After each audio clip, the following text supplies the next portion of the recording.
This was our last best chance to strike what we're doing right now and eliminate the intolerable threats posed by this sick and sinister regime.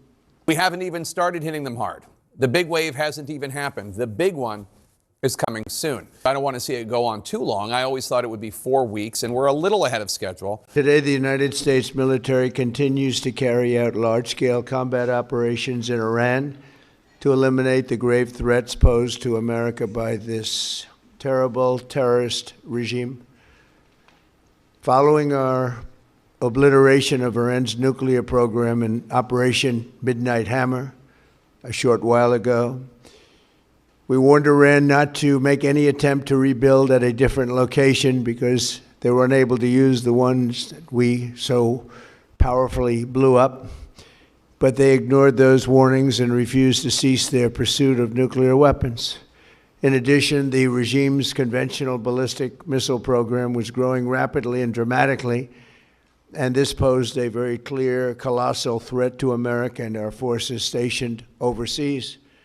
The regime already had missiles capable of hitting Europe and our bases, both local and overseas, and would soon have had missiles capable of reaching our beautiful America. The purpose of this fast-growing missile program was to shield their nuclear weapon development and make it extraordinarily difficult for anyone to stop them from making these highly forbidden by us nuclear weapons. We were the ones that were complaining. We were the ones that wanted it stopped, but everybody was behind us. An Iranian regime armed with long-range missiles and nuclear weapons would be an intolerable threat to the Middle East, but also to the American people, our country itself. This was our last best chance to strike what we're doing right now and eliminate the intolerable threats posed by this sick and sinister regime. And they are indeed sick and sinister. Our objectives are clear. First, we're destroying Iran's missile capabilities, and you see that happening on an hourly basis, and their capacity to produce brand new ones, and pretty good ones they make. Second, we're annihilating their Navy. We've knocked out already 10 ships. They're at the bottom of the sea. Third, we're ensuring that the world's #1 sponsor of terror can never obtain a nuclear weapon, never going to have a nuclear weapon. I said that from the beginning. They're never going to have a nuclear weapon. They were on the road to getting one legitimately through a deal that was signed foolishly by our country. And finally, we're ensuring that the Iranian regime cannot continue to arm, fund, and direct terrorist armies outside of their borders. And we thought we had a deal, but then they backed out. And they came back, and we thought we had a deal, and they backed out. I said, you can't deal with these people. You got to do it the right way. Today, we grieve for the 4 heroic American service members who have been killed in action and send our love and support to their families. In their memory, we continue this mission with ferocious, unyielding resolve to crush the threat this terrorist regime poses to the American people, and a threat indeed it is. We have the strongest and most powerful, by far, military in the world, and we will easily prevail. We're already substantially ahead of our time projections, but whatever the time is, it's okay. Whatever it takes, we will always, and we have right from the beginning, we projected 4 to 5 weeks, but we have capability to go far longer than that. First, to be clear, as the Secretary said, this is not a single overnight operation. The military objectives that CENTCOM and the Joint Force have been tasked with will take some time to achieve, and in some cases will be difficult and gritty work. We expect to take additional losses, and as always, we will work to minimize U.S. losses.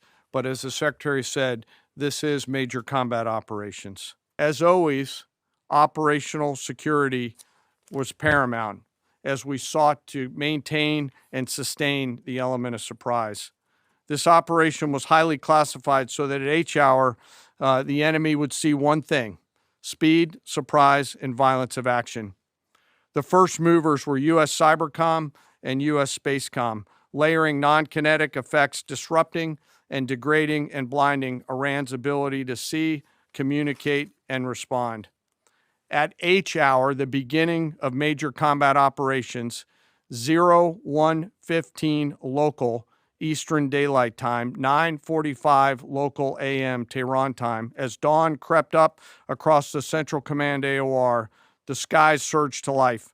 More than 100 aircraft launched from land, sea, fighters, tankers, airborne early warning, electronic attack, bombers from the States, and unmanned platforms, forming a single synchronized wave. This was a daylight strike based on a trigger event conducted by the Israeli Defense Forces, enabled by the U.S. intelligence community. The first shooters at sea were Tomahawks unleashed by the United States Navy, closed in on Iranian naval forces, and began to conduct strikes across the southern flank in Iran. On the ground, forces fired precision standoff weapons, measured, deliberate, precise, and lethal. This was a massive, overwhelming attack across all domains of warfare, striking more than 1,000 targets in the first 24 hours. Across every domain, land, air, sea, cyber, the U.S. Joint Force delivered synchronized and layered effects designed to disrupt, degrade, deny, and destroy Iran's ability to conduct and sustain combat operations. On the U.S. side, this marked the culmination of months and in some cases years of deliberate planning and refinement against this particular target set. From precision strikes against key military infrastructure to persistent intelligence and targeting integration to the close coordination of the components across vast distances, this operation again demonstrated America's reach, readiness, and professionalism, and that of our joint united force. It was historic not only in the operational scope, but in the level of joint integration displayed across every element of the joint force. And as I said earlier, this work is just beginning and will continue. 播报新闻是我的日常，必须时刻保持妆容和皮肤的最佳状态。当来到人生中最重要的时刻，也是 KS 逆时奇迹帮助我轻松驾驭，闪闪发光。KS 逆时奇迹活肤露全效精华、精华霜，多达5种 EGF 6大冻龄关键成分，保湿效果让我非常满意，小细纹也不再困扰我。我就是我自己的最佳女主角 ，KS 让我从容自信，光彩动人。我是我人生中的大女主，我的最爱我做主。KS 逆时奇迹系列热卖中，下单请上快点购，透过中天新闻网 App 下单立减50，或输入 CTI 推荐码有额外折扣。